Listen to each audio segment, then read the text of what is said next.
Good morning, everyone, and welcome to our weekly update, looking at what everybody needs to be thinking about in terms of the new normal and kind of how we all progress forward. I'm Kevin Robbins, CEO of MEA. I'm glad you could join us for this weekly session, which, if you know by now, we've opened to both members and non-members to support the entire business community. So glad you can join us. We'll talk about what we're going to speak about in just a moment. Next slide. I do want to let everyone know about a couple of upcoming events. So next week, we are going to deal with an interesting topic that we're hearing more and more questions from members, which is the year-end celebration. You know, most businesses do something at the end of year, luncheons, dinners, whatever, and kind of what people are thinking about. To that end, you will see in the chat a little bit later a link to fill out a quick survey. And we'll also include that link when we send the follow-up materials. So again, we're going to do a lot of feedback from both people participating today as well as our members, and share those results and some ideas next week. So definitely something to think about joining as you start to think about your year-end plans. And as always, for every one of the weekly seminars, we'll have the legal and compliance update with Amy McAndrew, MEA's in-house lawyer. We do have a couple other special events coming up. On October 30th, we have our Total Rewards Summit. We're very excited about this. Again, the theme is looking ahead to 2021. Our keynote speaker will discuss engagement and culture in the virtual world, and as well as with the demographic shifts and what to be thinking about to really focus on engagement. We also will look at what to expect from your benefits renewals this year, compensation strategies. I'm also putting on a panel of leading MEA HR experts looking at kind of outside the healthcare, what do they see as what's changing around family benefits, leave, and variety of different things. Different size companies, different, both manufacturing, both professional. So you'll want to join us for that as you start to think about planning, because I think we're all realizing right now that 2021 is not going back to where we were before the pandemic. I think but we have to grow, we have to go forward. And so thinking about some of these people processes and what to expect and what to plan for, I think is essential for all of us right now. So I hope you can join us. There will be registration information in the follow-up. And then December 10th, we just completed our business trends survey, which we do with other associations around the country. So I think we have about 1,300 or 1,400 businesses participating in that. So we will release those results on December 10th for a virtual event, and be joined by noted economist Joel Naroff and Mike Trackman, who will give us some insight as to what to expect from an employment law perspective post-election. So lots of good stuff. Hope you can continue to join us for these. Okay. So I'm going to turn it over to our in-house team to talk about year reviews. And again, like the celebration, we're all wrestling with what happens year end now, and especially as we do reviews, which are both important but also different this year. And we're going to hear from our folks about that, and then followed up with the COVID update with Amy. So let me turn it over to Margaret Urick and Holly DePalma from MEA.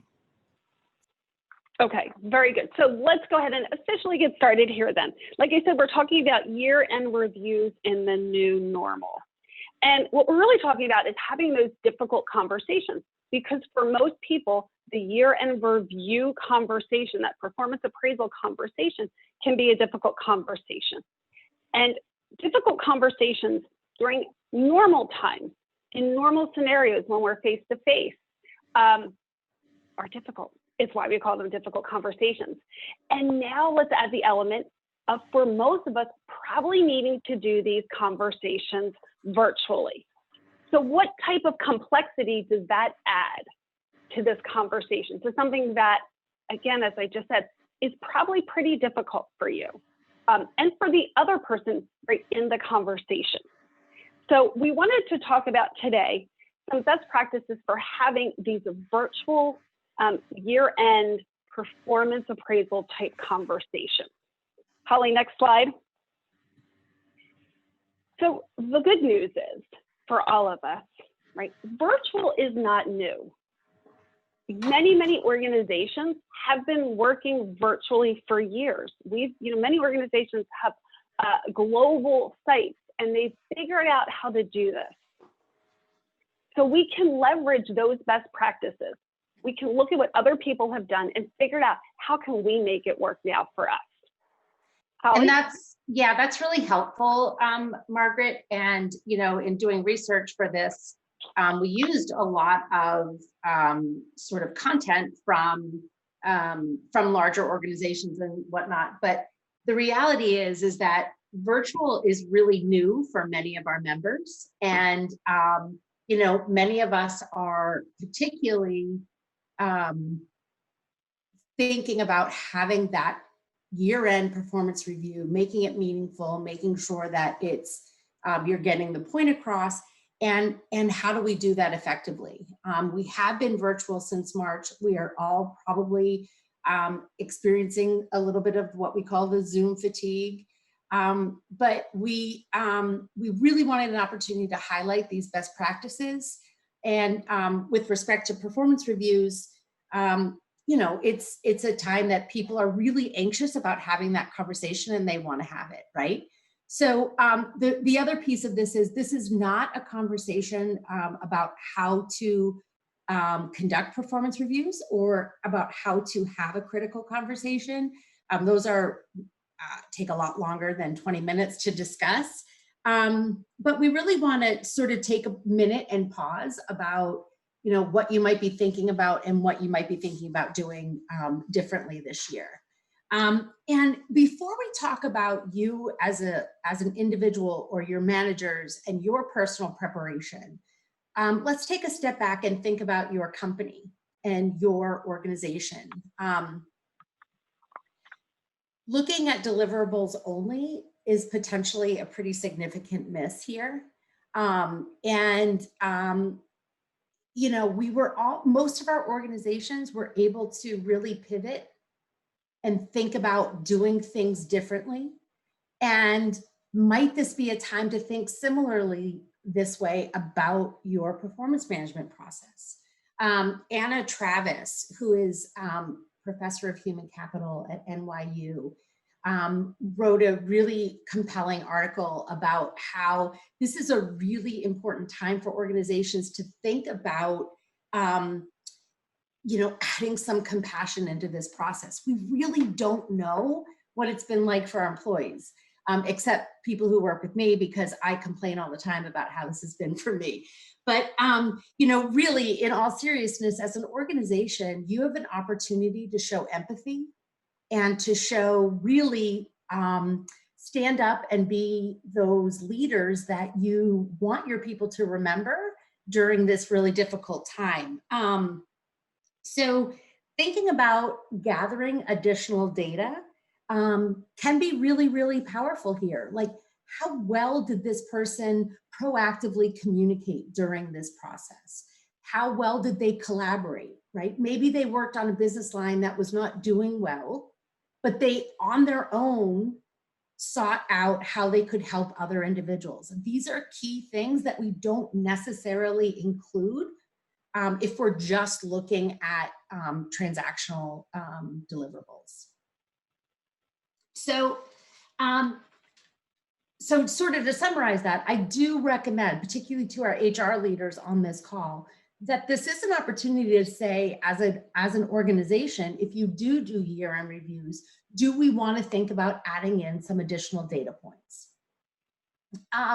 And now, so individual preparation, right? So we really want to invite with intention. And this is really taken from pre-COVID discussions around how effective, how meetings can be much more effective when we prepare this way. This conversation should not be a surprise. Perhaps you have been setting up one-on-one meetings with your employees every week, which, if that is the case, that's fantastic. But make sure that if you're going to use that one-on-one slot, you let the individual know that that's what you're going to be using it for, right? That individual should come prepared, knowing that you're going to be discussing year-end reviews. I also think it's really important here to consider home life challenges. I know several times I'll be on a meeting and somebody, one of my children or my husband will come in the room and ask if I'm on a call or a meeting because I have headphones on, right? Be mindful if your employee is typically interrupted during a period of time where you're regularly meeting, ask them if there's a better time for you to do this. Maybe there's a time that everybody's out of the house, right? Maybe there's a time that is going to work better for them. And with respect to bandwidth, oftentimes, just getting ready for this call, we had a bandwidth issue. And I did not know this, maybe everybody else does, but if bandwidth is an issue for you or for one of your employees, recommend that they call in on the phone and they only use the Zoom or the Google Meet or whatnot for video. And that really shrinks and cuts back on video and can really make sure that you don't have technological glitches, because that just creates a lot more confusion and lack of clarity in the process. So the other thing, and I talk to my clients all the time about this, and this is, you have an opportunity when you have these conversations to make such an impact. Prepare, really prepare for them. Role play, have a colleague work with you. If you want to make sure that you're getting a point across, have that opportunity and take it as seriously as you can. And Holly, can I just add there? Yeah. So what I would say is absolutely role play, absolutely practice, and do it in this scenario. Like if you're going to have this real conversation in Zoom with your employee, then do your practice session in Zoom. If you're going to do it in Teams, do it in Teams, but make it, simulate as much as possible the situation as it will be when you actually have the conversation. And that will allow you to really practice everything and allow you to really understand what type of impact you're going to have when you're having this conversation. And then the person you're role playing with, ask for feedback from them. How did you sound? If you're using Zoom, how did your facial expressions look? How did your voice sound? Did you have the right energy? Did you communicate the right level of empathy? Ask for that type of feedback in your practice session, and that will go a long way to help you. Yeah, that's really great. That's a great point. I remember when I was preparing for my very first virtual training session years ago, not years, but at least 4 years ago. And I was prepping with individuals on the training team, and it was Marian Vlaten who said to me, how are you going to be delivering this training? And I said, via Zoom or GoToMeeting, I think at that time. And she said, let's get on a GoToMeeting, because you cannot prepare unless you're in that environment that you're in. So that's really great, helpful feedback. And again, I hope, like I'm just staring into a camera. It's really hard to stare at yourself all day, and that's what it feels like when you're making eye contact. But here it's important. Make sure those cameras are on. Make sure that they have an opportunity to view you, to see that you are sincere. And my observation is that some of us have, and myself included, we have gotten a little sloppy, right? With Zoom, and, we just say, oh, I decided to sit somewhere else today and I've got my kitchen in the background and it's messy. But, create as much as a professional environment as you can and be specific. Comments like, this has been a rough year, they're not helpful, right? We really don't know the challenges people are going through. So be specific about what you're going to talk about. Turn off those phones and computer notifications. It is so frustrating having one of these conversations on the other end when beeps are happening. You can tell someone's looking down at a phone, and it's really, really frustrating. And you should really try to minimize those opportunities for the receiver to be frustrated. We talk about active listening all the time in successful communication classes. And what does that look like over a virtual session? What does it look like? I'd be happy for anybody to write into chat what it looks like to them. I do believe it looks, my suggestions are that it looks like nodding, smiling, not looking away, having a conversation like this makes somebody feel that you're not listening, right? So it's really, again, an opportunity to practice. Like, did someone put in a chat? Let me see. Yeah, it makes you feel important, says Kim Schweitzer, interactive, focus on me. Yeah, you really want, this is a time, there are a lot of people who really look forward to this year-end conversation. And even if you have to deliver tough information, people want to hear this. And I think this year we also need to prepare our managers. Oh, I have another comment. This is awesome. Oh, that's a great one, Holly. Yeah, putting a post-it note. Oh, thank you for reminding me, Amaya. Putting a post-it note on the camera helps remind me to look at the lens, not my screen. That's awesome. And can I add there real quick, Holly? I know I've had some people literally, they put a note that says smile. Because if it's not your natural inclination to do that, and I realize smiling, if you're giving difficult information or news, right, you obviously want to consider using the correct facial expression for the correct conversation. But there will be times in that conversation where you can smile to let that person know that you're empathizing with them and you're connecting. Some people don't naturally do that. You might really have to overdo your emotions. And this gets back to that whole conversation or comment I was making about role playing.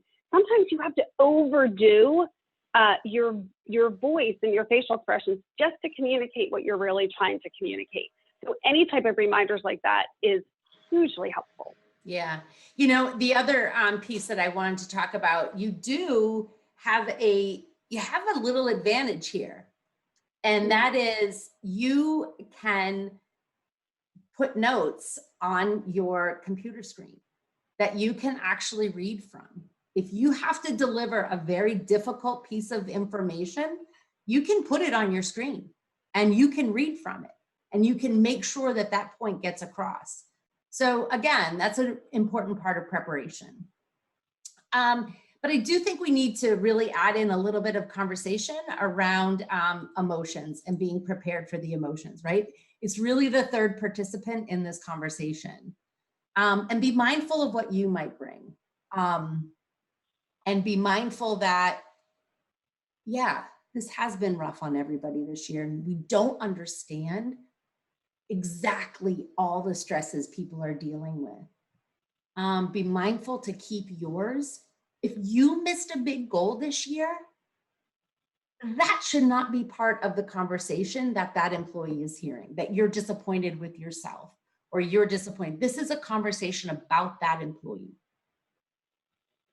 You should be prepared for someone to, perhaps somebody with whom you work who has not been forthcoming, as is their right, has not been forthcoming about what their personal challenges are. And you are preparing to give them a difficult review and they kind of go into lose it mode and say, you can't imagine what I've been dealing with. Now, you know, certainly there's no blueprint for this. And Margaret and I talked a lot about this and we really, I'm gonna press hold on my comment. So I have two questions around delivering in person and masked. I think the loss of facial expression is going to be hard. I would agree with that, but I think that, you know, you certainly can't, I shouldn't say can't. I would recommend against asking someone to take their mask off because it is certainly appropriate for someone's you know, to be keeping themselves safe. And I do believe that, you know, facial expressions aren't just the, you know, you see it in someone's eyes. I do believe that there is an opportunity to still deliver in person and masked. Certainly, maybe it's an organizational discussion that you have. And I wouldn't require people to have to come in for a review. Unless you're requiring them to come into work. I mean, certainly this is going to depend a lot on your own individual organization. Somebody else asked, how do you handle employees who refuse to use a camera and they just keep it off, or yet worse, put a picture up instead. Yeah, that's a great comment. And, you know, there are times that people don't have a camera, but we all do have cell phones. You have an opportunity. You can look for alternative means of communication, which would be FaceTime. You could get the person a different computer to have this conversation. You know, the refusing to use a camera, you know, my years as an HR director, this was one of the things that drove me crazy. Like, how does somebody refuse? Like, it's a requirement for this conversation that you have your camera on. I think that it is, you know, really an acceptable situation to do that if they have an uncomfortable background. Perhaps I've heard from people while I'm working in my bedroom, put up a something behind you that we all have the capacity to do. It's built into Zoom. If you're using Zoom, but you can do something like that. I think it is an opportunity, and, you know, really, perhaps more importantly, ask why. Why won't you have your camera on? I think this is a really important face-to-face conversation, and perhaps they'd prefer to meet with a mask, face-to-face. And Holly, yeah. And can I just add, Holly, so you talked earlier about inviting with intention. So doing that is also providing the information they need to be successful in this meeting. And so if it's important, and Holly and I both agree that for this conversation, if you're going to do it over Zoom, both of you being on camera is really important because of the facial expressions and the emotions that get communicated non-verbally. So you set that intention ahead of time and let them know, right? Because this meeting isn't a surprise, as Holly said, right? You're going to let them know that this is what we're going to discuss. And here's what I'd like to do in this meeting. I'd like us both to be on camera. I'd like us to be able to, you know, have an uninterrupted time because this is an important conversation. So what do you need to do to be able to make that happen? And then work with them. And then that's all the solutions that Holly was coming up with, right? You could use, maybe they could use their cell phone, or they could be honest with you about the fact that they're embarrassed about their background. Let them know that doesn't matter. That's not important in this conversation. We also did get a recommendation that maybe, and this is from a lawyer, thank you, Sienna, who says, yes, you need to make it a requirement for this specific situation, and an alternative could be outdoors, unmasked, right? We also got a question from somebody, Rick Eckert. Thank you for this. Maybe this is a year to postpone formal reviews. I am going to say, I think that that's potentially a significant miss. Many employees really want this feedback. They want this conversation. And this situation isn't going away anytime soon. So we need to acknowledge that we need to keep functioning in this new normal. And missing the opportunity, if you do an annual review, to have that conversation, I think is a big miss for organizations. It is, you know, it is imperative in terms of our ability to make sure we're able to deliver upcoming year issues. Like, if you have somebody with whom there is a significant challenge that you've been trying to address it formally in the year-end process, I don't suggest missing that. And there is a way to do that with empathy. Just like that, and we'll get to this in a minute, you've got stars. You've got stars who need to hear from you that they are a star. Yeah, and Laura Bond says, as employees, we all want to talk about professional development in our future. Absolutely, take that time. But again, I want to go back to this, you know, this emotional piece, like, be prepared. And if somebody gets too emotional and they are unable to have this conversation, reschedule the performance review, reschedule a time to connect, to create maybe some solutions for a person who's going through, you know. The other thing that happens is our situations change along the way. So what we may have discovered before isn't what is going on now. Maybe somebody wasn't listening to what their options are with respect to extended family medical leave, et cetera. And maybe it's a time to bring in, your managers might want to make sure that they know that if they need to create solutions for somebody or help somebody through the situation, that you're there to help. And I also just think, I know that personally for a while, I really did try to not share my emotions, if anyone who works with me can believe that, because I didn't want people to think I was going to fall apart. And I didn't want people, and I didn't want people to think I was not handling this. And it is an opportunity for people at the end of the year to just say, I can't hide it anymore. So just be prepared for that. So real quick, Holly, and we are getting a time warning here, believe it or not. I mean, who would think that we would run over? But I did share on LinkedIn a couple weeks ago an article about how you can still create connection and show expressions and emotions while wearing a mask. So happy to share that again. I think it was a Harvard Business Review article. I'm not exactly sure, but it really did communicate to what you said earlier, that if you are doing this face-to-face, and I know many of our members are at work, working, and so this is how you're going to do it. So you'll both be wearing masks. It is possible. Get back to that practice we talk about. When you're doing the role play with somebody else, have the mask on and ask, did I communicate, again, what I wanted to communicate while wearing a mask? There are ways to do it. Like Holly said, we communicate a lot of expression, a lot of emotion with our eyes. And always, hand gestures work for me. So there you go. But Holly, with that, I'll let you move on. Yeah. So really, the performance management conversation is a measure of success against goals. And many of our organizations changed our goals for 2020. We adapted, right? You're going to want to make sure that you account for that in this conversation and acknowledge all realities, acknowledge what happened, acknowledge what the situation has been. But this is really an opportunity to highlight empathy and resilience and an individual's ability to adapt.